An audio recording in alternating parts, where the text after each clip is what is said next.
ಮೂಡಿಗೆರೆಯಲ್ಲಿ Karnataka growers federation ಮಾಸಿಕ ಸಭೆ. Karnataka growers federation ವತಿಯಿಂದ 14ನೇ ಮಾಸಿಕ ಸಭೆ ಫೆಡರೇಷನ್ ಅಧ್ಯಕ್ಷರಾದ ಎಚ್.ಬಿ. ಶಿವಣ್ಣ ಅವರ ಅಧ್ಯಕ್ಷತೆಯಲ್ಲಿ ಶುಕ್ರವಾರ ಬೆಳಗ್ಗೆ 11 ಗಂಟೆಗೆ ಮೂಡಿಗೆರೆ ತಾಲೂಕಾ ಬೆಳೆಗಾರರ ಸಂಘದ ಸಭಾಂಗಣದಲ್ಲಿ ನಡೆಯಿತು. ಈ ಸಭೆ ಮೂಡಿಗೆರೆ ತಾಲೂಕು ಬೆಳೆಗಾರರ ಸಂಘದ ಸಹಭಾಗಿತ್ವದಲ್ಲಿ ಆಯೋಜಿಸಲಾಗಿತ್ತು. ಸಭೆಯಲ್ಲಿ ಹಣಕಾಸು ಸಂಬಂಧಿತ ವಿಷಯಗಳು ಹಾಗೂ ಮುಖ್ಯವಾದ ಪತ್ರ ವ್ಯವಹಾರಗಳ ಕುರಿತು ಚರ್ಚೆ ನಡೆಯಿತು. ಕಾಡಾನೆ ಸಮಸ್ಯೆ ಹಾಗೂ ಸರ್ಫಾಸಿ ವಿಚಾರವಾಗಿ ಕರ್ನಾಟಕ ಗ್ರೋವರ್ಸ್ ಫೆಡರೇಷನ್ ನಿಯೋಗವು ದೆಹಲಿಗೆ ಭೇಟಿ ನೀಡಿ ನಡೆಸಿದ ಮಾತುಕತೆಗಳ ಬಗ್ಗೆ ಮಾಹಿತಿ ನೀಡಲಾಯಿತು. ದೆಹಲಿಯಲ್ಲಿ ಸಂಸದರಾದ ಡಾ ಸಿ.ಎನ್. ಮಂಜುನಾಥ್ ಮತ್ತು ಕೋಟಾ ಶ್ರೀನಿವಾಸ ಪೂಜಾರಿ ಅವರನ್ನ ಭೇಟಿ ಮಾಡಿದ ಬಗ್ಗೆ ವಿವರಿಸಲಾಯಿತು. ಇದೇ ವೇಳೆ ಮಾಜಿ ಪ್ರಧಾನಮಂತ್ರಿ ಎಚ್.ಡಿ. ದೇವೇಗೌಡ ಹಾಗೂ ಕೇಂದ್ರ ಅರಣ್ಯ ಸಚಿವರನ್ನ ಭೇಟಿ ಮಾಡಿದ ವಿಚಾರವನ್ನು ಹಂಚಿಕೊಳ್ಳಲಾಯಿತು. ಇದೇ ವೇಳೆ ಇಂಡಿಯನ್ ಇಂಟರ್ನ್ಯಾಷನಲ್ ಕಾಫಿ ಫೆಸ್ಟಿವಲ್ನಲ್ಲಿ ಭಾಗವಹಿಸಿದ ಕುರಿತು ಮತ್ತು ಸರ್ಫಾಸಿ ಸಮಸ್ಯೆಗಳ ಬಗ್ಗೆ ನಡೆಸಿದ ಚರ್ಚೆಗಳು ಸಭೆಯಲ್ಲಿ ಪ್ರಸ್ತಾಪಿಸಲಾಯಿತು.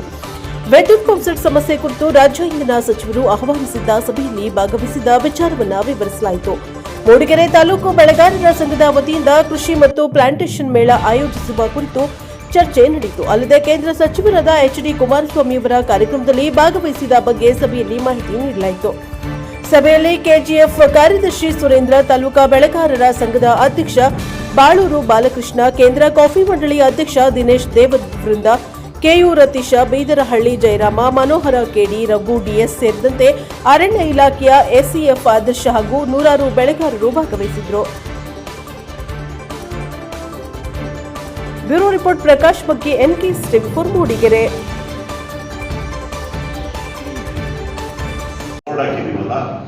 ಇನ್ನು 10 ವರ್ಷ ಇದೇ ತರ ಹೋದ್ರೆ ಯಾವನೋ ಪೇಟೆಲ್ ಕೂತಂತ ಪೊಲೀಸರವಾದಿ ಅದನ್ನೇ ಕೊಡ್ತಾರೆ ಸುಪ್ರೀಂ ಕೋರ್ಟಿಗೆ, ಎಕ್ಸಿಟಿಗೆ. ನೋಡಿ ಇವೆಲ್ಲ ಆ ರೀತಿ ಇರೋ ಸ್ಥಳ 20 ವರ್ಷದಿಂದ ಲಾರ್ಕ್ ಆಗಿದೆ. ನೋಡಿ ಬೋರ್ಡ್ ಇದೆ. ಈ ಡ್ರೋನ್ಗಳು, ಈ ಕ್ಯಾಮ್ರಾ ತೆಗೆಯುವಂಥದ್ದು ಇವು ತಾತ್ಕಾಲಿಕವಾಗಿ ನಮ್ಮ ಮೂಗಿಗೆ ತುಪ್ಪ ಸವರೋದು ಬಿಟ್ರೆ ಸ್ಥಳಾಂತರ ಆಗ್ತಾ ಇಲ್ಲ. ಇದನ್ನು ನಾವು ಹೇಳ್ತಾ ಇರುವಂಥದ್ದು 2013ರಲ್ಲಿ ಇದೇ ಜಸ್ಟಿಸ್.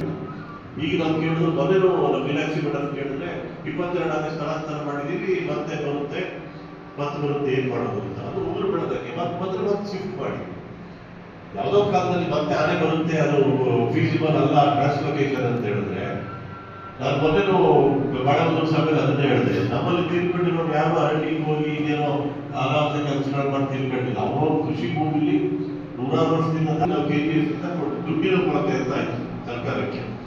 ಕ್ಯಾಂಪ್ ಆಫ್ ಫಂಡ್ 17,000 ಕೋಟಿ ಹೊಡಿತಾ ಇದೆ ನಮ್ದು fund. Compulsory afforestation management fund ಅಂತ ಹೇಳಿ ಕೇಂದ್ರ ಸರ್ಕಾರದಲ್ಲಿ ಮಾನವ ಮತ್ತು ಪ್ರಾಣಿ ಸಂಘರ್ಷ ಸೆಮಿನಾರ್ ಬೆಳಗ್ಗೆ 10 ಗಂಟೆಗೆ ಅಧ್ಯಕ್ಷರು ಚಿಕ್ಕಮಗಳೂರು ಜಿಲ್ಲಾ ಬೆಳೆಗಾರರ ಸಂಘದ ಅಧ್ಯಕ್ಷತೆ ವಹಿಸಿದ್ರು. ಎಷ್ಟು ಜನ ಇದ್ರು ಅಧ್ಯಕ್ಷರೇ ಆ ಸೆಮಿನಾರಿಗೆ? ಪೌಲ್ ಅಂತ ನಾನು ಕೇರಳದಿಂದ ಫೈಂಡ್ ಔಟ್ ಮಾಡಿ ಪೌಲ್ ಮ್ಯಾಥ್ಯೂ ಅಂತ ಅವರು ಆನೆ ಬಗ್ಗೆ ಸಾಕಷ್ಟು ಅಧ್ಯಯನ ಮಾಡಿದ್ರೆ. 1 ಮ್ಯಾನ್ ಈ ಫೈಟ್ ಒಬ್ಬರೇ ಫೈಟ್ ಮಾಡ್ತಿರೋದು ಆನೆ ಬಗ್ಗೆ ಇಂಡಿವಿಜುವಲ್ ಕೋರ್ಟಲ್ಲಿ. ಅವರಿಗೆ ಸಪ್ರೇಟ್ ಟೈಮ್ ಅಲಾಟ್ಮೆಂಟ್ ಕೊಟ್ಟಿದ್ದಾರೆ ಈ ಕೋರ್ಟಲ್ಲಿ. ಹಾಗೆ ಅವರು ಸುರೇಂದ್ರ ವರ್ಮ ಬಂದಿದ್ರು, ಮತ್ತೆ ವಿಶ್ವನಾಥ್ ಅವರು ಪ್ರೆಸೆಂಟ್ ಮಾಡಿದ್ರು ಆನೆ ಪಾರ್ಕ್ ಹಾಕಬೇಕು ಅಂತ. ಎಷ್ಟು ಜನ ಇದ್ರು?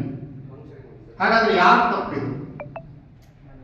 ನಾನು ಏನ್ ಮಾಡಿದೆ, ಅವತ್ತು ಹೋಗಿ ನಮ್ಮ ಶಾಸಕರು ಅಲ್ಲೇ ಶಾಸಕರು ಇಟ್ಕೊಂಡು ಈಶ್ವರ ಖಂಡ್ರೆ ಅವ್ರನ್ನ ಭೇಟಿ ಮಾಡಿ ನಮ್ಮ ಮೂಡಿಗೆರೆಯ ACF ಬಂದು ಇವತ್ತಿನ ಕಾಡಾನೆ ಸಮಸ್ಯೆಗಳು ಮತ್ತು ಅದರ ಪರಿಹಾರಕ್ಕೆ ಏನೇನು ಮಾರ್ಗಸೂಚಿಯನ್ನು ಸಭೆಗೆ ತಿಳಿಸಿದ್ದಾರೆ. ಮುಂದಿನ ದಿನಗಳಲ್ಲಿ ನಾಳೆನೇ ಇವತ್ತೇ ಈಗಾಗಲೇ ಮೂಡಿಗೆರೆ ಹೋಬಳಿಯಲ್ಲಿ 40 ಆನೆಗಳು ಬಂದಿದ್ದಾವೆ. ಅವು ಕುರಿತು ಏನು ಕ್ರಮ ತಗೊಳ್ತೀವಿ. ಅದ್ರ ಜೊತೆಗೆ ನಮ್ಮ ಬೆಳೆಗಾರ ಸಂಘ ನಮಗೆಲ್ಲ ಹೇಳಿದರೆ ನಾವು ಬೆಳೆಗಾರರು ಏನು ಜೊತೆ ಸಹಕಾರ ಕೊಡಬೇಕು ಅದನ್ನು ನಾವು ಎಲ್ಲ ಮೆಸೇಜ್ ನಮ್ಮ ಗ್ರೂಪ್ಗಳಿಗೆ ಹಾಕಿ ಮೆಸೇಜ್ ಕೊಡ್ತೀವಿ. ಜೊತೆಗೆ ಈ ಕಾಡು ಪ್ರಾಣಿಗಳ ಸಮಸ್ಯೆ ಆನೆ ಮತ್ತು ಕಾಡಿ ಅದಕ್ಕೇನು ಪರಿಹಾರ ಕೊಡ್ತೀರಿ, ನೀವು ಯುವಕರಿದ್ದೀರಿ, ಅದಕ್ಕೇನು ಹೊಸ ಇದನ್ನ ಮಾಡಿ ಅಂತ ಹೇಳ್ತಾ ನಮ್ಮ ಸಭೆಗೆ ನೀವು ಬಂದು ಇವತ್ತು ನಮ್ಮ ಸಂಕಷ್ಟದಲ್ಲಿ ಭಾಗಿಯಾಗಿದ್ದೀರಿ. ನಿಮಗೆ ಎಲ್ಲ ನಮ್ಮ ಬೆಳೆಗಾರ ಪರವಾಗಿ ಹೃತ್ಪೂರ್ವಕ ವಂದನೆಗಳನ್ನು